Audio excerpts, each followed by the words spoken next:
Hi, Janeites. If you're listening, please follow and subscribe. It really helps to grow the podcast and for me to bring you more episodes.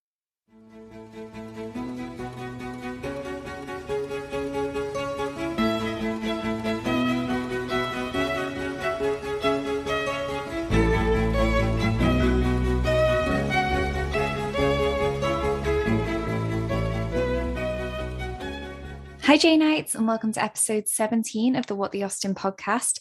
Anne is back with me today as we continue our Disney Villain times Austen Villain series. So welcome back, Anne. Hey, I'm so excited to be here. Yes, absolutely. And last month, myself and Anne were on and we covered Pride and Prejudice and the villains within that book. So we're going to carry on with our comparisons. And I think the next book on my list is Mansfield Park. Do you have any general thoughts that you want to add on either the Disney villains or Austen villains? Yeah, so one thing that I was thinking about when I was putting my thoughts together for this is that the Disney villains are very active. They're very scheming, and their schemes are often very external and based on a big epic battle. And the Austen villains are very subtle and manipulative with their schemes, and they're kind of working within the framework of societal rules.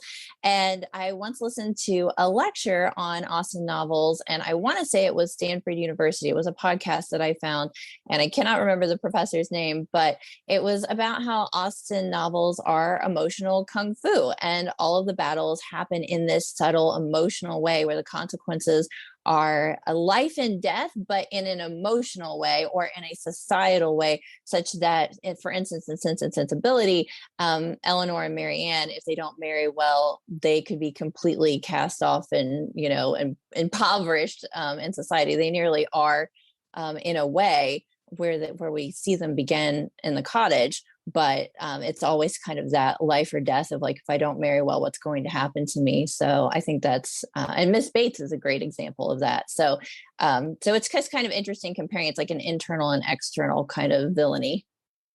Yeah, absolutely. No, that's such a great point. And just off that, when I was researching as well, what I realized is the villains often in Austen just seem to be able to get on with their life. They don't necessarily suffer severe consequences themselves, solely themselves. For instance, like in a lot of Disney films, the villains are like destroyed. Like Ursula, she's stabbed with a boat and then she like turns into one of her weird little worm creatures.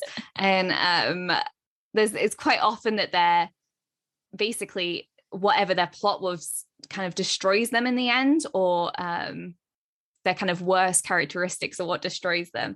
Whereas a lot of the villains like Wickham and Willoughby, they just go on continuing their lives, often in maybe a financially better situation than they were when they started. So I don't feel like they personally suffer that many consequences. I feel like they leave a lot of destruction in their way. It's not as clean cut as Disney. That was just my thought on it. Yeah, I absolutely agree with that. And that gave me a thought I'd love to ask you, see what you think. But would you say that they are better off a lot of times financially, but maybe not better off emotionally? Because Willoughby is in an unhappy marriage, or maybe even romantically, we want to say. Willoughby's in an unhappy marriage. I'm trying to think of other. What do you think of that? Do you think that they're unhappy in the end? Yeah, I think so. But I think the worst thing about it is they often drag other people into it. I mean, it's not so bad like the Willoughby Miss Grey, because Miss Grey's actually a pretty not that nice person in her own right. But yeah. When I think about Lydia, even though she is daft and she's quite spoilt, and it's hard to feel sorry for her in a lot of ways. I don't think she deserves to have the unhappiest marriages, which I can imagine it would be with Wickham, because I can't see him changing his character just because he's married to Lydia. I think he'll still gamble. He'll still sleep with the daughters of the town and just continue to be the villain that he always was. So yeah, I agree though. I think it's maybe more emotionally they do suffer in a sense. I don't feel like it's enough. Yeah, I know it's not enough. I feel like Lady Catherine, for example, is very unhappy by the end. She's very quite put out. Quite put out. No, that's so true. I definitely agree. In maybe, what's worse, maybe Willoughby would prefer to be one of the, like a weird sea worm at the bottom of the ocean as opposed to married to Miss Grey and unhappy, but who knows? That's very true. So funny. Mm-hmm. So the first character, the first villain, Austen villain I have is Mrs. Norris, who Mm-hmm. is a nasty woman. She is Fanny's aunt and basically the primary source of Fanny's unhappiness. She's self-centered and self-righteous and superficial and just all around not a nice woman, which is super bizarre because she's actually the person that wants Fanny to come and live with them in the first place. So it's very strange. Yeah, it is very strange. But I only actually have one comparison for Mrs. Norris, and that's Lady Tremaine, who's the evil stepmom, obviously, and Cinderella. We've talked about her a couple of times, but it's basically the way that she treats Fanny is very similar to the way that Lady Tremaine treats Cinderella, basically like a servant at the end of the day. And again, it's that entitlement. She thinks that she's superior to Cinderella, and so does Mrs. Norris. It's as if Fanny's kind of a burden, and I think they see that with Cinderella as well. And Mrs. Norris is just like her focus is fully on the Bertram sisters and Mariah in particular, and finding her a good husband. It totally all backfires, and she actually ends up going to live with Mariah at the end of the book when she's disgraced. But yeah, that was my comparison. Did you have that on your list, or do you have any others? Yeah, no, I had two, but that was my top one because I absolutely see Mansfield Park as a Cinderella story. I think I mentioned that before. You just wonder if Austen had that in the back of her mind or if it really was just subconscious, but I'm sure that Austen would have read fairy tales. I mean, those classic fairy tales, I think, were becoming popular and published in the 1716 or 1700s, I want to say. But you do wonder if she had that a little bit in mind. But either way, I definitely see it as a Cinderella story. And they're both sadistic relatives. I mean, one is through marriage, but they're both sadistic relatives who want to treat the heroine as the maid, basically. I mean, she really treats Mrs. Norris really treats Fanny as the maid. So I think that's spot on. I don't really have much to add because you covered it so well. I did have one other. Do you want me to go ahead with that one? Yeah, I'll just one other point that I was just thinking about with Lady Tremaine is her brutality starts when her husband dies. And I think that's the same for Mrs. Norris. It's actually when her husband dies that she starts to be more sadistic and cruel. Yeah, no, I like that. And the 2015 Cinderella, which I think is absolutely fantastic and very kind of Regency-ish, period drama-ish. If anyone hasn't seen it, I would recommend it. But I feel like they really play a lot more with that embittered widow, sort of jealous-hearted narcissist kind of personality with Lady Tremaine. And I think that I've kind of just always wondered. I mean, Mrs. Norris is such a conundrum sometimes, the way that she wants Fanny, but you just almost think of it as maybe sort of a narcissistic thing, that she doesn't feel like she has a lot of power in her life. She's no longer a wife. Her husband's gone. It's almost like she just wants someone to boss around, for lack of a better term, and just someone to manage and just to sort of make herself feel better, like like a whipping boy, if you will. Yeah, no, I totally agree. It's as if they've no longer got anything to occupy their time and they need like a focus, and it becomes this kind of what they consider the poorer relation in the house. Yeah, exactly. I'd love to hear your other one though. What's your other one for Mrs. Norris?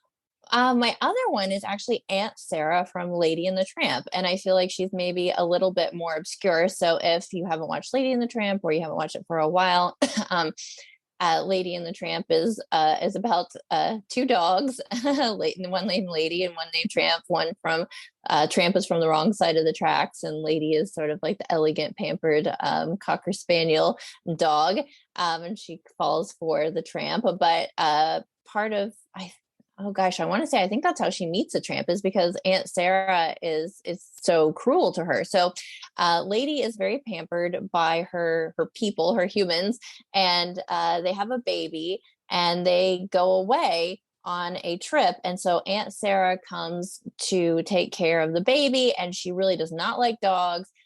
She just does not feel as if Lady is worthy of her time, doesn't think that she should be in the house. She really mistreats her. And so she kind of, I feel like Mrs. Norris kind of tries to metaphorically muzzle Fanny in the way that Aunt Sarah actually puts a legitimate muzzle on Lady. Like she puts an actual muzzle on her face and just kind of really mistreats her like a dog. For lack of a better term. And also I feel as if Mrs. Norris fawns over Mariah and Julia in the same way Aunt Sarah fawns over her cats. And she's got these two cats that she brings with her, and she loves those cats. She thinks they could do no wrong. They're precious babies, but they're actually sinister and evil. And so every time Aunt Sarah's back is turned, they're creating chaos and blaming it on Lady, the Cocker Spaniel dog. And I just saw a lot of comparisons with the treatment between the two. I love that. And it's so interesting that she has kind of like those two things that she's, like you said, like loves more than anything. And yeah, that's so good. And it's interesting that they are kind of a little bit more mischievous. Mariah, it goes a little bit too far in the future, but yeah. And Aunt Norris would never blame them for anything. It would always be Fanny. Like, why are you not doing this for your cousins? They're so nice to you, that kind of thing. So yeah, I love exactly. that. It's a great comparison for sure. Thanks. It was fun. Yeah. Okay, the next Austen villain on my list is Mary Crawford. I kind of and ah whether or not Mary is a villain. I have mixed feelings about it because I do quite like Mary as a character. I think she's really interesting. But I do understand why a lot of people think she's a villain. I think by the end, she does really expose her darker side when she kind of blames Fanny for the reason that Mariah and Henry run off together, which absolutely makes no sense whatsoever. But she definitely does show that darker side in her more materialistic side. That kind of thing does make her stand out more as a villain. I only have one link for her though, and the person that I chose is actually Ursula, and I chose Ursula when she transforms into the seductive brunette to marry Eric. So a couple of reasons why. One is they're both musical, even though Ursula kind of stole that from Ariel. They both have like this musical ability. Like she comes out with the sea singing so that it draws Eric in. And then also, if you are going to play devil's advocate and suggest that Edmund just doesn't recognize his feelings for Fanny that are always there, you could say that Mary actually blinds Edmund to his feelings for Fanny, and also Ursula literally blinds Eric to his feelings for Ariel. So I thought that is a similarity between them as well. So yeah, I don't know if you had Ursula on your list or who else you had. Absolutely. Yeah, I absolutely had her as the top of my list. I love it. Great minds. And it was the same thing. I think Vanessa is the seductress she turns into. But so I had a lot of the same points as you. I love everything that you said. And a couple of things to add. I thought about Ursula before she turns into Vanessa, the way that she tries to pretend she wants to help Ariel by helping her get Eric. And I know it's different because it's like Mary's wanting to pretend like she wants to help. I guess she's not really pretending, but it's like for her own selfish reasons. She wants to help Fanny get Henry or something, or she wants Fanny with Henry. So it's just a little bit like she kind of tries to be like a friend, and Ursula tries to act like, oh, I just want to help you. It's what I live for, darling. I live to help people, poor unfortunate souls. And you kind of get this idea that, Mary does think of a lot of people as poor unfortunate souls compared to her. She thinks well of herself. And so, yeah, everything else that I said, just is exactly what you said with when she turns into Vanessa. I love that. I love that absolutely. About like the metaphor. I love just like putting in like the metaphorical blinding and the actual cursing. It's kind of cool, that comparison. Yeah, 100%. And also I think, again, if you're going to play devil's advocate, you could say that because Mary's such a prominent voice and such a strong character in the book, she almost silences Fanny in many ways. And that's very similar. Ursula obviously does silence Ariel. Yeah, that's great. And it is when Mary comes into the picture, Fanny's a quiet character anyway, but she, Mary rides her horse, and, she does all of these things where it's, Fanny is really put in a silent background kind of position. Yeah, absolutely. I love it. That's such a great one. So do you have any others for Mary Crawford? Yeah, so this one's just a minor one. It's just sort of two parts of this person that I thought really went well with her. For me, I feel like Mary is a villain because I feel like she really lacks empathy. And I feel like that is shown when she sort of wishes that Edmund's brother would die so that Edmund could inherit the estate and she could marry Edmund. And I thought, gosh, I remember reading that and I thought, gosh, she's kind of a sociopath. Like that's really lacking in empathy there just to get what she wants. And so the comparison that I made is to Cruella de Vil from 101 Dalmatians. And, if you haven't watched it for a while, she is this faux sophisticated person who kind of sweeps into a room in the same way I picture Mary sweeping into a room. And she's always saying, Anita, darling, and, and things like that. And I feel like I could see that part of Mary. Yeah, I could see that part of Mary. She just seems like she sweeps into a room and just has that kind of like devil may care, sort of thing. But, Cruella is a really creepy villain because she literally wants to skin Dalmatian puppies and make coats out of them. And so while Mary maybe isn't that lacking in empathy, there's a lot of clues that she doesn't have a lot of empathy. And I feel like Cruella, while you might say all the other villains don't have empathy, I feel like a lot of the other villains have more of an origin story where it's like something horrible happened to them. And I know that I haven't watched Cruella yet, so I know supposedly she has this origin story now. But if you're just looking at the cartoon, I feel like she's just a sociopath or a psychopath. And she literally she just doesn't see puppies as important. She wants to skin them for her coats. And so I just see like the comparison of no empathy there. I love that. No, I love the detail that you've looked at there. The fact that she does make that comment about the eldest brother dying. That is really dark. That's really twisted, isn't it? Christ, yeah. That's me going like, I don't really see her as a villain. And she's there like, I want to kill off people. Well, and I know like if you look at the Regency era, I feel like people in different eras had like different perceptions about death. And maybe that was more, had to do with like a more widely heightened, Christian belief of feeling like, oh, they're just going on to heaven. And so they're going to something better. So we don't really have to worry about them if they died. I don't really know because it just seems more kind of like the people don't. I mean, I know that there were people who definitely mourned. I'm not saying that, but when you read the books, especially Jane Austen's books, and maybe she's just trying to be satirical. I don't know, but I just feel like some people are just so worried about their inheritance, like, what's her name? Is it Fanny Dashwood? She's like, oh, people always live forever when there's annuity to be paid to them. And I apologize for my like silly faux British accent, but yeah. So anyway, so I just don't know. I don't know if it's just like that was more commonplace, but when you read it as a modern reader, you're like, wow, that's harsh. No, absolutely. And I think maybe considering, like you just mentioned about Fanny, maybe it was more dependent on where you were in society. Like Fanny and Mary are kind of in that same pompous, they're both pretty wealthy, they've both got houses in London, that kind of thing. So maybe it's just like the society they're around, it was more accepted to kind of think that way and just think, oh, well, where is the money found and who's good at managing it, and those are the people that we want, kind of thing. Yeah, definitely. Yeah, it's a bit dark though, for sure. Okay, really like close to Mary then is her brother Henry Crawford. I really struggled with Henry, actually. I got Hans down from Frozen. If you haven't seen Frozen in a while, Hans is basically he's like the male character that we see first, and he basically says he's in love with Anna and she falls for him, and we think they're going to be together. And then with a cruel trick of fate, he actually, when she comes to him for true love's kiss and to be rescued so she doesn't die, he turns around to her and says, I don't love you. And basically, I was just after your kingdom. And it's a shocking scene. It's dark.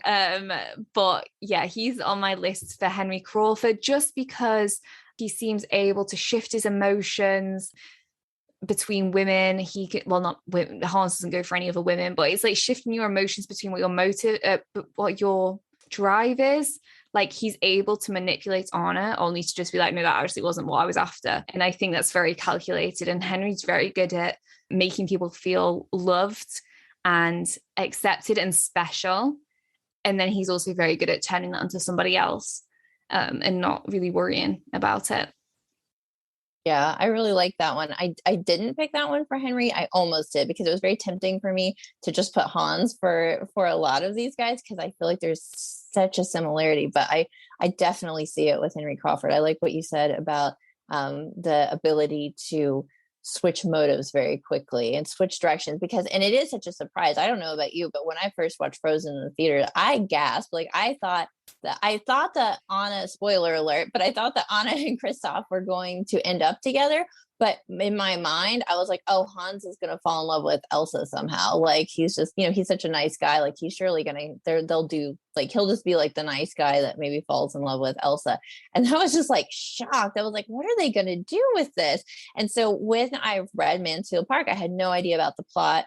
And I was really hoping, like I think a lot of people when they read it, I was really hoping that Henry was going to be a Mr. Darcy. I was really hoping that he was going to be the guy that like changed. And I see that, he couldn't have, but it was still kind of not a total surprise, but I just definitely kind of rooted for them together a little bit and was like a little bit shocked that he was as bad as he was, I guess, and what wasn't redeemed. It makes sense in Austen's, like the way that Austen does things looking back, but at the time reading it, I sort of had the same level of surprise. Yeah, 100%. That Hans thing, honestly, I've never been so shocked in my life. I was so disturbed. Yeah. I was watching it like, what? This can't happen. This is so dark. This isn't Disney. It was a moment, guys. Yeah, it was. It definitely was. So yeah, I didn't choose him, but I absolutely agree with the choice. I definitely approve of the choice. It's a good one. No, thanks. I appreciate that. Who do you have on your list then for Henry?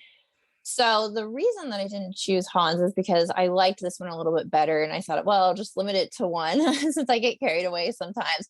And so I don't know if you have watched The Adventures of Ichabod and Mr. Toad. Have you seen that? No, I haven't seen that one. No. Sometimes it goes by the second half, which is The Legend of Sleepy Hollow. So I explain it for anyone. It's a little bit more like nerdy, obscure Disney. It's from the 1940s, I want to say.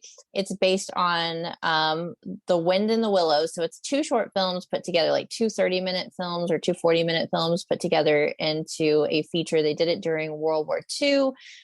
When the studio was suffering a little bit for money. And so they had these two shorter films they decided to put together and release as a feature. And Mr. Toad is based on The Wind in the Willows. And then it's kind of a separate story from The Adventures of Ichabod, which is based on Washington Irving, the American writer's Legend of Sleepy Hollow. And so if you're not familiar with Legend of Sleepy Hollow, it's basically about a very awkward school teacher named Ichabod Crane, who comes into this New England town in New York, Sleepy Hollow, New York. And he falls for this beautiful girl named Katrina, who is also being courted by what I like to call Gaston 1.0. His name is Brom Bones. And so Brom Bones is who I am equating to Henry Crawford. And I kind of equated the two because Brom Bones is not a super villain. He's more of a Gaston-y, selfish, but without like that evil streak of Gaston where he's going to go kill somebody. But he is, well, I guess he is kind of evil. So I'll explain the story. So on Halloween evening, Brom Bones realizes that Ichabod Crane is very superstitious. And so it's left very ambiguously at the end of the movie whether or not the Headless Horseman, he tells this ghosty tale of the Headless Horseman at this party, and Ichabod gets kind of really scared and nervous. And so it's kind of left ambiguously in the movie when Ichabod is riding home, he encounters the Headless Horseman. And the Headless Horseman is, a headless Hessian soldier who is running around the forest late at night, chasing Ichabod Crane, trying to chop off his head. and oh my God, this sounds so scary. It's such a great film. It is such a great film for Halloween. I watch it every Halloween. If you haven't watched it, and I'm totally spoiling it for everyone, but if you haven't watched it, you need to watch it. But anyway, so it is left ambiguously. Is the Headless Horseman really supernatural? Was Brom Bones Brom Bones right? And and this is what happened. Or was this Headless Horseman really Brom Bones dressed up like the Headless Horseman? Was he in a costume? Because the horse looks like Brom Bones's horse. And so it's kind of like, and that's the Washington Irving story kind of leaves it ambiguous too. Like, is it really a ghost or is it Brom Bones? And so I know this is a very strange comparison, but if we look at him as sort of a Gaston 1.0, there's like this arrogance to him, but he's not like I said, he's not completely evil. He's very mischievous. He likes to do little things that he thinks he's very funny. And And they're not completely malicious, but he's just kind of a bully. And he very much thinks of Ichabod as inferior to him. And he cannot understand why he cannot win over Katrina compared to this bumbling school teacher, Ichabod, and she's kind of liking him too. And so I thought that represented Henry Crawford's arrogance of that he cannot understand why he can't win over Fanny. And while he doesn't necessarily know he's a direct rival with Edmund, it's still this arrogance of, just like Brom Bones, where he just feels as if he can't win over this person he should be able to easily win over. Oh my gosh, I love it.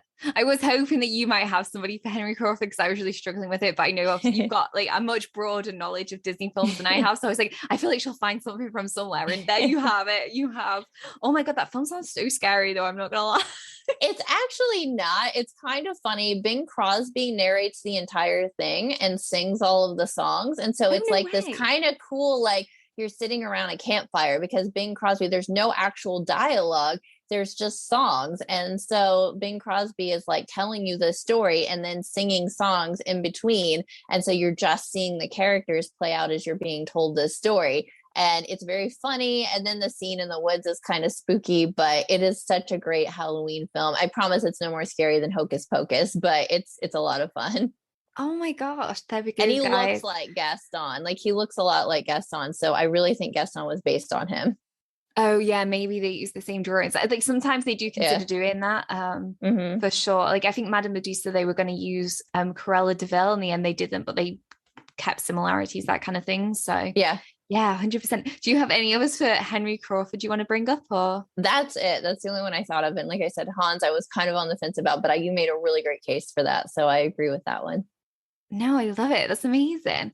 So the last person for Mansfield Park that I have is Mariah, only because of what she does in the end, when she runs off with Henry and ends up disgraced. And she's also very mischievous herself throughout. She's very flirtatious. So I struggled to find an exact villain to match with her. But something that I did find, well, a couple of people that I did find, is actually the mermaids from Peter Pan. So the mermaids are very flirtatious. They've got no sense of consequence, because when Peter's like laughing about the fact, and Wendy's really sad that the fact that they were trying to drown her, they were like, oh, we were only trying to drown her, and they just say it in a really like blasé kind of way. I love it. Yeah, in the fact that Mariah runs off with Henry and disgraces herself is in that same way, that no sense of consequences. She just does things because it feels good to her. She said, this is what I want to do. And I feel like the mermaids are very much that live in the moment kind of characters as well. So yeah, that was my comparison there. Do you have anyone? I really love that. I did not think of that at all. So that really, that was really good. I actually had two, which we kind of talked about a little bit. So I'll just quickly say that I thought she and Julia have some similarities to the stepsisters from Cinderella, Anastasia and Drizella. So I think it's more so with Caroline Bingley and Mrs. Hurst, but I definitely see that sort of same entitlement, brattiness. Like I said, I see Mansfield Park as very much a Cinderella story. So I think it fits in. It's kind of like almost like the two stepsisters that treat her like less than. And then also what we were talking about with Mrs. Norris and Aunt Sarah from Lady and the Tramp made me think of the cats. Basically, the cats in Lady and the Tramp, they're smug, self-important, cause mischief, try to get away with it. Mrs. Norris always thinks that they're perfect. So I definitely, and they sort of think of themselves as pets of the family in the same kind of way. So those are the two comparisons that I had, but I really like the mermaids because I didn't think of that. No, I really like your Lady and the Tramp and Mansfield Park link, because I think that's really good. Like for those three particular characters, I can really see the similarities there. I like it. Absolutely. So unless you've got anything else for Mansfield Park, I think that wraps that book up. Oh, we forgot Sir Thomas Bertram. Oh, I didn't have him on my list anymore. Do you know why? Oh my gosh, that means you're going to have to take over for this one. I must have like cut him off or something. Oh no, the horrors. That's sad. Okay, go on. You take the lead. Take the lead. Go for it. Okay. He's actually this comparison is actually my favorite from this whole list. So I really was stumped. so stumped. And I started looking through the list of Disney villains, and I would just try to picture each one and think, do I see any similarities? And I found a very kind of obscure villain, but it is the ringmaster from Dumbo. So if you have not seen Dumbo, the ringmaster isn't a total villain, which I would say that Sir Thomas Bertram isn't a total villain. And but he is, I read something in this Wikipedia that says that he isn't the typical villain. He is trying to run his circus the best he can, and he has to deal with Dumbo. So I was like, oh my gosh, Sir Thomas Bertram isn't a total villain, but his house is kind of a circus, and he's trying to run it the best he can. And he has to deal with Fanny. And I feel so bad comparing Fanny to Dumbo, but I was like, oh gosh, there's actually some comparisons there, because it's like it's exactly how he sees Fanny, as someone to deal with. It's not that he's evil, but she's just somebody that he has to deal with. His household is a metaphorical circus. And the ringmaster dresses Dumbo as a clown to perform in the circus, and really humiliates him. I mean, some of these old Disney movies are like, you kind of wince sometimes, because you're like, wow, they go really dark with some of this stuff. But he dresses Dumbo the elephant as a clown, and there's like all of these like slapstick gags he tries to do. I think there's like throwing pies in his face and stuff, and you like almost want to cry. You almost want to cry for Dumbo. And I thought, well, it's not the exact same thing, but there's a lot of times that he Sir Thomas Bertram accidentally humiliates Fanny, and the way that he pushes her to marry Henry, it's like trying to push her into this role that she doesn't want to be in, that she's uncomfortable with. And it makes her, in a weird sense, feel like a clown, it makes her feel humiliated.